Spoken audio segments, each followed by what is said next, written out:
Bienvenue sur Bulle de Bonheur, le podcast pour prendre le temps d'être heureux.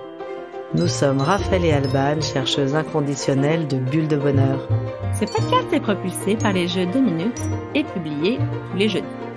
Aujourd'hui, nous vous partageons l'épisode numéro 46, Je laisse parler mes sens. Mais avant de commencer, merci pour tous vos encouragements. Vous êtes nombreux à nous soutenir et à nous dire combien ces bulles de bonheur sont sympas à écouter. Merci également à tous ceux qui se sont inscrits à notre page Instagram.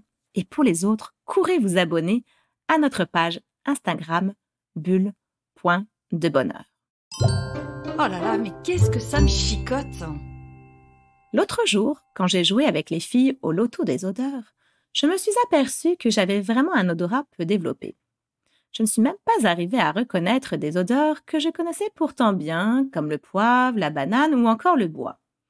En revanche, je suis toujours la première à dire que j'ai une très bonne ouïe, et c'est vrai, j'entends les mouches voler. Mais alors, est-ce que les sens sont plus ou moins développés en fonction des personnes? Est-ce que c'est important de savoir utiliser tous ces sens?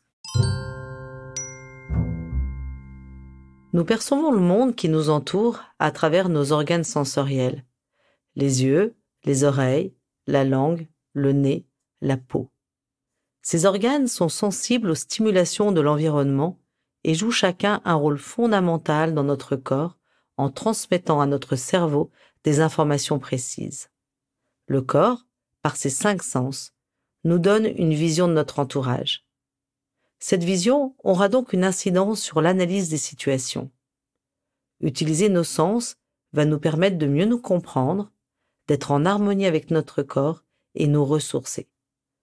À chaque organe sensoriel correspond un sens. Nous les connaissons bien sûr, la vue, l'ouïe, le goût, l'odorat et le toucher. Nous utilisons chaque jour la totalité de nos sens pour interagir avec notre environnement. Nos sens sont ainsi nos principaux outils de communication verbale et non verbale. Nos organes sensoriels sont très élaborés et nous les exploitons souvent bien en deçà de leur potentiel. Prenons l'exemple de la langue. Considérée comme le muscle le plus sophistiqué de notre corps. Notre langue est couverte d'environ 8000 papilles gustatives. Bon, le nombre varie quand même un peu avec l'âge. Sachez que ces papilles gustatives se régénèrent tous les 8 à 10 jours. Ces papilles nous permettent d'identifier les 4 grandes saveurs primaires, sucrées, salées, amères et acides. Le goût amer est celui que la langue reconnaît le plus facilement. Il est souvent associé à une sensation de dégoût et de rejet. C'est pas étonnant quand on sait que la plupart des poisons sont amers. Les scientifiques s'accordent à dire que la langue peut identifier de nombreuses autres saveurs. Mais, n'ayant pas de mots pour les nommer, nous avons des difficultés à les répertorier. C'est ainsi que, par exemple, une 5e saveur est aujourd'hui recensée, venue tout droit du Japon. Ce drôle de nom, qui s'écrit umami, qui est à prononcer umami, se traduit littéralement du japonais par « goût délicieux ». Son goût est difficilement descriptible. Voici une petite liste, bien sûr non exhaustive, d'ingrédients très riches en umami, comme les tomates mûres, le fromage affiné, le parmesan, le stilton, le roquefort, le cheddar, les champignons séchés, shiitake, mori, la sauce soja, les anchois, les asperges, la bonite séchée, la charcuterie, les oignons, la truffe, les algues wakame, le gnoc même.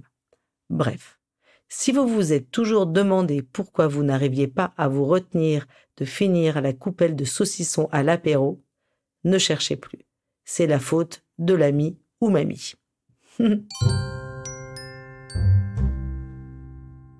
Nos sens, nous les utilisons aussi souvent sans en avoir conscience. C'est d'ailleurs quand nous en sommes privés que nous comprenons mieux leur utilité. Vous avez tous en tête le jour où vous avez été enrhumé, où vous avez eu le nez bouché, votre nourriture a perdu de sa saveur. Quand vous avez une otite, vous entendez moins bien. De même, vous aurez sans doute du mal à boire ou à reconnaître du lait auquel aura été rajouté un colorant jaune.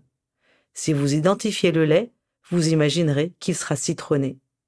Notre vue suggère fortement le goût de l'aliment. S'il vous est difficile d'associer la couleur au goût, vous serez sûrement méfiant. À l'inverse, manger les yeux fermés ou dans le noir, comme le proposent certains restaurants, décuple le sens du goût. Si nos 5 sens sont extrêmement reliés les uns aux autres, ils sont également reliés à d'autres parties de notre corps. Par exemple, quand le cerveau interprète un sens, il va aussi faire intervenir les émotions et la mémoire. Par exemple, la simple odeur d'herbe coupée peut provoquer l'apparition d'un souvenir de vacances familiales. Le goût d'une tarte aux pommes peut vous faire penser à votre grand-mère, ou alors la vue d'une camionnette bleue peut raviver chez vous des émotions fortes comme celle d'un accident dont vous avez été victime. Allez, je change de regard. Alors, comment développer ces sens ? Développer ces sens va vous permettre de profiter plus intensément de votre quotidien et de vos expériences de vie. Vos sens sont comme un muscle qui ont besoin d'entraînement pour rester actifs. Vous pouvez ainsi faire des exercices pour affiner vos sens et mieux profiter de votre potentiel. Faisons un exercice. Êtes-vous prêt ? Où que vous soyez en nous écoutant, vous pouvez le réaliser. Alors, première étape. Sentez-vous bien là où vous êtes. Si vous êtes chez vous ou au bureau, installez-vous confortablement sur votre chaise. Porterez votre attention sur l'assise. Est-elle moelleuse, dure ? Le dossier s'enfonce-t-il sous le poids de votre dos ? Sentez la matière du meuble devant vous, sous vos mains, sa chaleur. Si vous êtes dans la rue, dans les transports, si vous marchez, sentez sous vos pieds le sol. Est-il solide, mou ? Connectez vos chaussures avec le sol. Deuxième étape. Focalisez votre écoute sur les bruits qui vous entourent. Le ronronnement de l'ordinateur, les conversations, la machine à café, les portes qui s'ouvrent et qui se ferment. Si vous êtes dehors, entendez les bruits, voitures, klaxons, oiseaux. Pour ça, vous devez arrêter l'écoute de votre podcast pendant 1 minute pour pouvoir faire cet exercice-là. Troisième étape. Regardez l'environnement dans lequel vous êtes. La pièce, le jardin, votre bureau, la rue. Observez la couleur des murs, la matière autour de vous. Repérez les couleurs chaudes, froides, vives ou pastel, celles que vous aimez ou non. Et cherchez du regard un objet brillant ou un objet que vous n'aviez pas remarqué jusqu'à présent ou alors qui vous laissait totalement indifférent. Quatrième étape. Concentrez-vous sur les odeurs autour de vous. Votre parfum ou celui de votre conjoint, celui de vos enfants aussi, l'odeur du café, du thé, de la nourriture ou alors des produits d'entretien ou encore de la pollution. Ces odeurs vous sont-elles désagréables, écœurantes ? Vous rappellent-elles des souvenirs ? Cinquième et dernière étape. Pour développer le goût, prenez une boisson, café, thé, jus de fruits, ou un aliment plus consistant, comme pommes, chocolat, gâteau, et observez les sensations au niveau de votre langue, de votre palais. Le goût est-il sucré, amer, doux, fort ? Ce petit exercice en 5 étapes que vous pouvez pratiquer quotidiennement va vous permettre d'entraîner vos sens et au fil du temps, vous allez pouvoir comprendre finement les interactions entre tous vos sens. Un autre type d'exercice que vous pouvez pratiquer sont ceux de la méthode Vitose. La méthode Vitose est une thérapie psychosensorielle qui propose un grand nombre d'exercices simples visant à réapprendre à s'écouter, à ressentir, à penser afin de se libérer de conditionnements néfastes que nous avons pu mettre en place. Cette méthode met donc les sens à l'honneur et apprend à mieux les exploiter. La méthode Vitose nous invite notamment à nous reconnecter à nos sensations en apprenant ou en réapprenant à faire plus attention à ce que ressent notre corps, sans poser de jugement ni de raisonnement. Être connecté à l'instant présent uniquement en accueillant nos ressentis, c'est-à-dire regarder les couleurs, les formes qui nous entourent, écouter un son, l'écho en nous, sans chercher à savoir ce que c'est. Palper, toucher des objets les yeux fermés, sans chercher à les identifier. Poser et sentir ses 2 pieds bien à plat dans le sol et ses mains en contact avec notre bureau avant de commencer à travailler. Boire un verre d'eau en sentant le verre sur notre bouche, puis l'eau passer sur nos lèvres, notre langue, dans notre gorge. Se laisser juste imprégner par les sensations perçues est un exercice extrêmement puissant, surtout pour mettre notre corps au repos, notre mental au repos. Ça permet de ressentir une réelle détente, de se sentir ancré dans le présent et dans le vivant. Communiquer avec tous ses sens.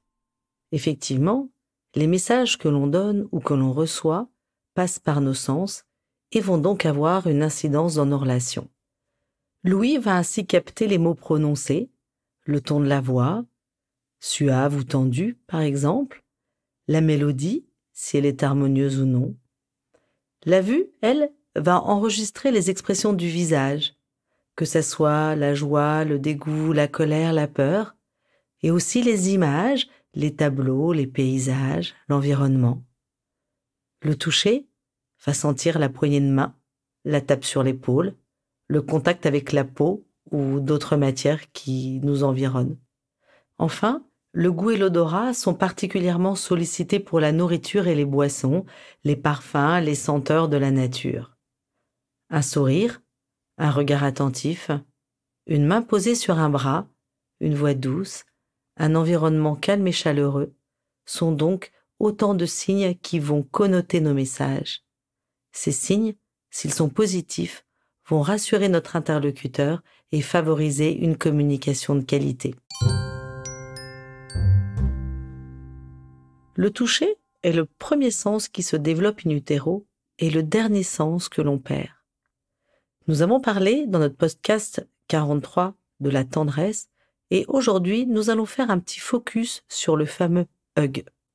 Les vertus du câlin sont telles qu'il existe même la journée internationale des câlins. C'est le 21 janvier. C'est même le jour de mon anniversaire. Chouette clin d'œil. Ça a été inventé par un révérend américain en 1986. Cette journée s'est propagée dans le monde entier avec de nombreuses adaptations comme l'apparition des pancartes Free Hug, câlins gratuits qu'on trouve en Australie, mais aussi en Amérique du Nord. Oui, le câlin contribue à notre bonheur. Certains même l'ont présenté comme un remède miracle, allant même jusqu'à prescrire le nombre de câlins quotidiens, c'est-à-dire 4 câlins par jour pour survivre, 8 câlins par jour pour l'entretien et 12 câlins par jour pour croître. Et même le temps précis y est indiqué. Alors, c'est effectivement un petit peu exagéré. Quoi qu'il en soit, le câlin a de vraies vertus. Anti-stress, antidéprime. Les câlins augmentent notre résistance aux virus de saison, libèrent de l'ocytocine et favorisent l'attachement et les interactions sociales. Le câlin est donc fortement préconisé pour favoriser un bien-être tant personnel que relationnel. En famille, en couple, entre amis, mais également avec un animal de compagnie, saisissez toutes les occasions. Quels sont les bienfaits de laisser parler nos sens ? Nous l'avons vu, nos sens nous aident à nous connecter à nous-mêmes et à notre entourage. Nos sens nous donnent des informations utiles sur ce qui nous entoure. Ce sont des outils précieux pour nous connecter au moment présent. Nous en avons parlé dans notre bulle de bonheur numéro 25. Nos sens sont également utiles pour améliorer l'état de notre santé et nos capacités de communication. Utiliser nos sens à bon escient, ça va nous permettre d'acquérir de nouvelles compétences, comme une meilleure qualité de présence à soi, par la gestion de nos sensations, de nos perceptions, la prise en compte des éléments de notre environnement. C'est aussi une meilleure qualité de communication avec l'autre, grâce à l'observation, la compréhension et l'utilisation de la communication verbale et non verbale. Et pour terminer, c'est aussi une meilleure qualité de relation dans la vie de groupe, grâce à l'observation et la prise en compte des différentes sensations, expressions et outils de communication. Et hop, je me lance. Si je résume, 1. Notre qualité de vie et notre vie relationnelle sont étroitement liées à nos 5 sens. 2. Ouvrir ces sens nous connecte à la réalité, nous ancre dans le moment présent et donne du relief à notre vie. 3. Chaque sens a un rôle. Ainsi, le toucher, et plus précisément le câlin, joue un rôle important dans les relations amoureuses, les relations parentales, mais également entre amis. À vous de jouer, chers auditeurs. 2 minutes pour choisir le sens que vous allez développer. La vue, en levant le nez tous les matins sur ce qui vous entoure sur le chemin de l'école ou du bureau. L'ouïe, en écoutant une chanson que vous aimez, les yeux fermés, en individualisant la voix, le rythme, chaque instrument. Ou encore le goût en dégustant votre dîner avec chacun de vos sens.